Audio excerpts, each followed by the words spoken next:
UP Kulkarni, Department of Computer Science and Engineering, SDM College of Engineering Technology, Dharwad, Karnataka State, presenting a session on innovation in teaching and learning process.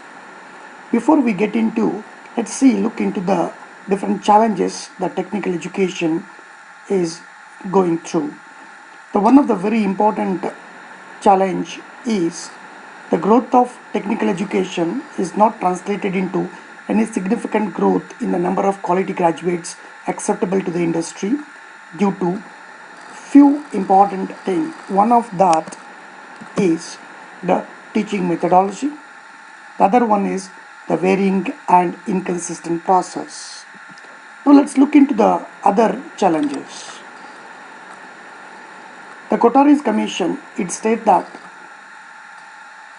the teachers and the students are not developing a habit of independent thinking and the spirit of inquiry.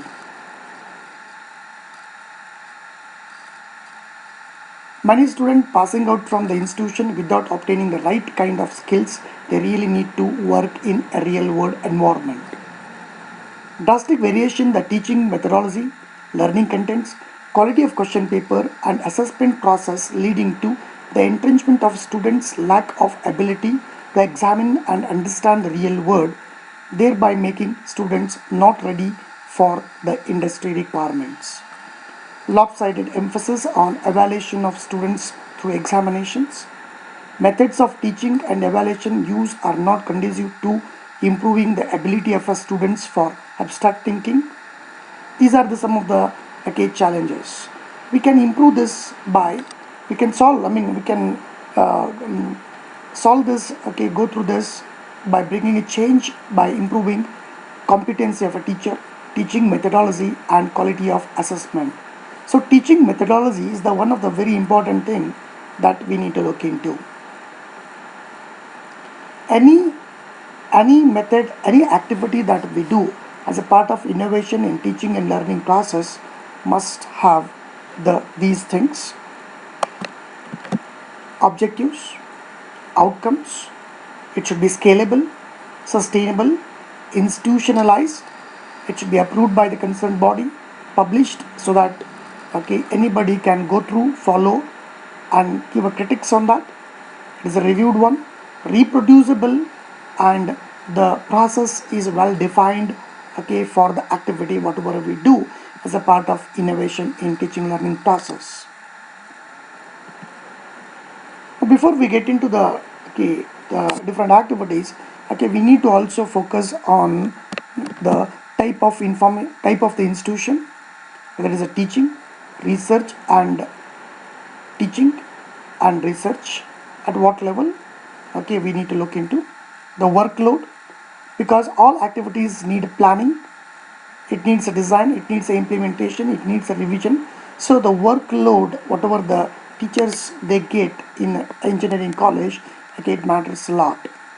Review and the feedback mechanism available from students, colleagues and other various bodies available in the institution, and also the class strength and the infrastructure available, it matters a lot as far as the different activities that we introduce as a part of innovation in teaching learning process. Now let's look at the self-assessment report of NBA 2016 version, what it speaks about the innovation by faculty and teaching and learning. The weightage here is around 10 marks. It speaks about the use of ICT, the instruction delivery, instructional methods, assessment, evaluation, and inclusive classroom that leads to effective, efficient, and engaging instruction. Any contribution to teaching and learning should satisfy the following criteria. Whatever that we do, it must be made available on institution website.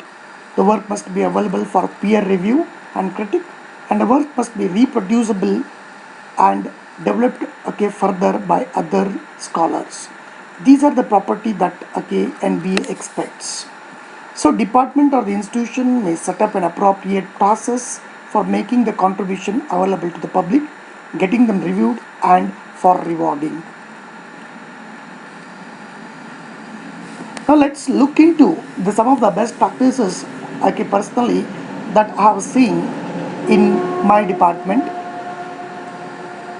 The one of to begin with that, it is a, okay, lesson or the course plan. This is very important thing. Okay, it covers many things. It is like a game plan which tells about the coverage plan, right? It includes dropping withdrawal of the course, assessment tools and their weightages, right? And also, right, activities based on the attainments of the, okay, outcome based on the OBE. This attainments, whatever that we get it, okay, we need to have an action plan. Those action plans can be also, okay, included in the course plan. Now let's look into have a look into one of the attainment of the previous semester. Here, when you look into this,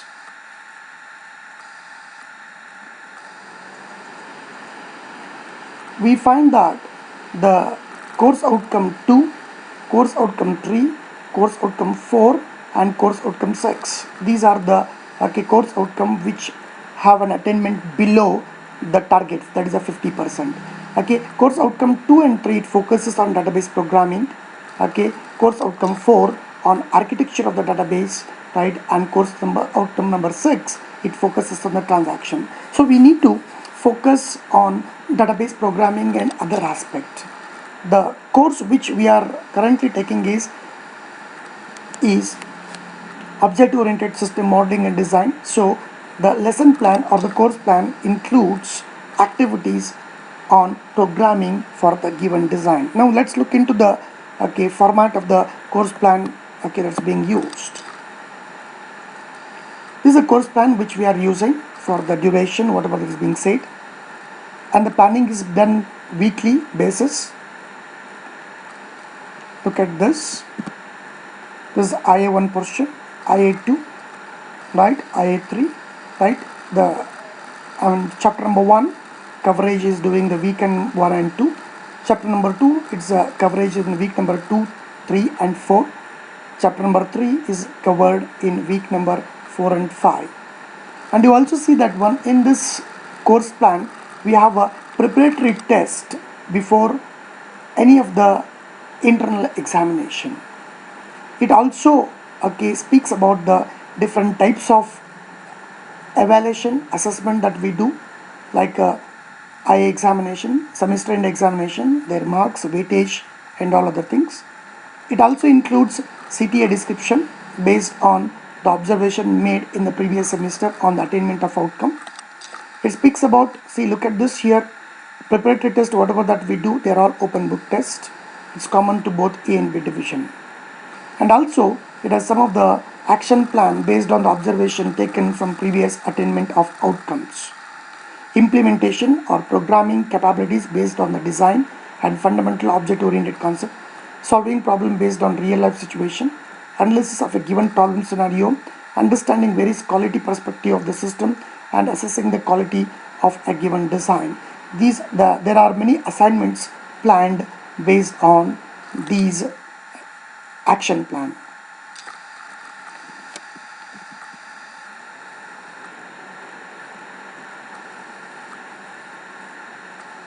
Now all these things, okay, course plan or the lesson plan, whatever that we do, okay, the objective is to continuous improvement of teaching learning process for effective learning.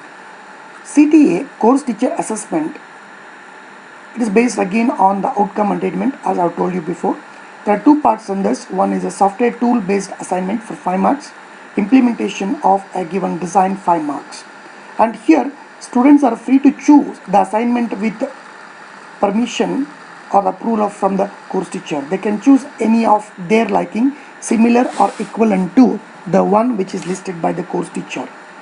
This will help students' participation in effective learning experience through self-learning. There are many activities, case studies, self-learning, industrial visit, conduction of training program, workshop, video-based learning, assignments, class coverage like a chalk and talk, slides, cartoon, videos in the classroom, use of desktop camera, use of laptops, use of mobiles, use of Moodles, that is modular object-oriented dynamic learning environment. There are many things which I have seen in my department. Now here is one of the video which usually I use for this course. Okay, let's have a look into that. This video is shown to the students and they have to prepare set of answer for the set of questions based on object oriented philosophy. Now let's have a look into the video. They need to see this video, try to relate with different terminology used in object-oriented system design and understand its meaning in real life.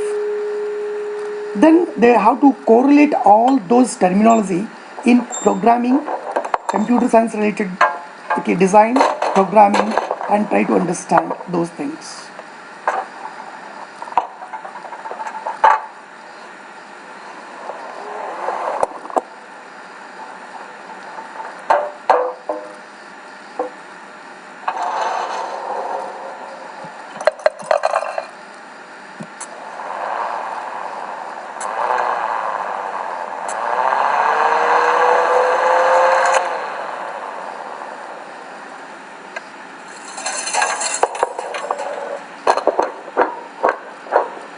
Cooperative element, synchronization, event driven, message passing,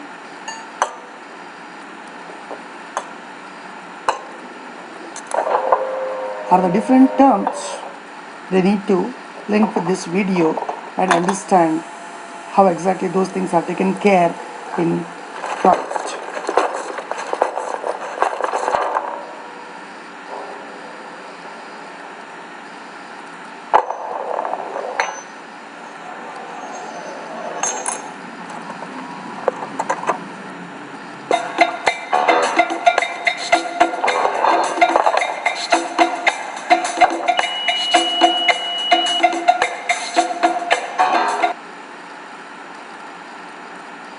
Based on this video, there will be a set of questions students are undergoing for that one and understanding object-oriented system design.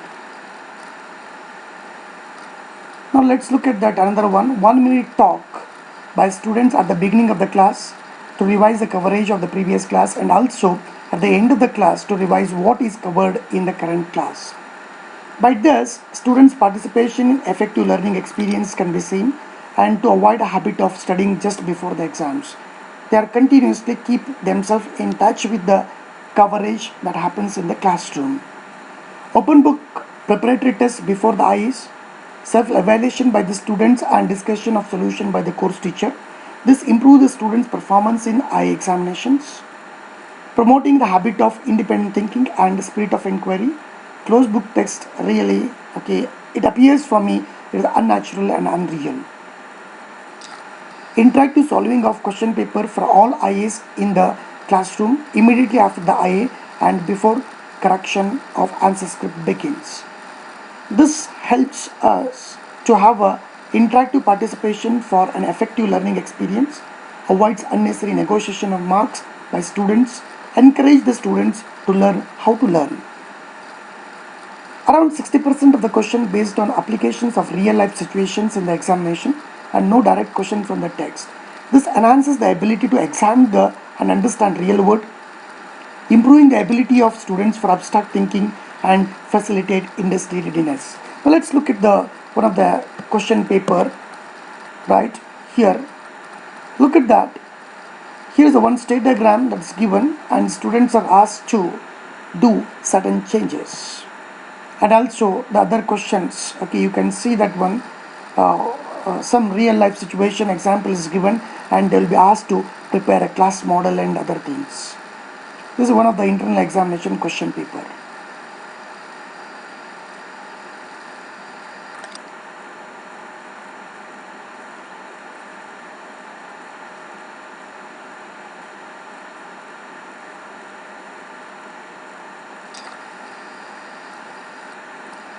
Creation of video learning materials and its publication. This is another activity which I follow. The creation of video materials are done by the students through conduction of workshop training by students. This will encourage students to learn how to learn. Now let's look at one of the video created by student. Hello, This is a presentation on triggers, procedures and function, and also the date function. So the topics to be covered in this presentation are introduction to triggers, privileges required for creating the triggers, types of triggers, syntax and working with these triggers, introduction to the procedures, privileges required for creating procedures, procedures and functions differences, syntax and working with these procedures and functions, date function introduction, and format and working with these date function. Level operations, trigger and processing, that would not the database, that is we need to specify the table in here if it is. So now we are mentioning whether it is writing 3 insert command, then this block is going to be executed, that is it is going to be will act at the row level. The uppercase value here only, see this is the name and this is the upper. Then so here it's within only first have the users to X can be to be mentioned and D return and the in package, then compares between the dates also mat months function is being many options, that is specified from the birth date at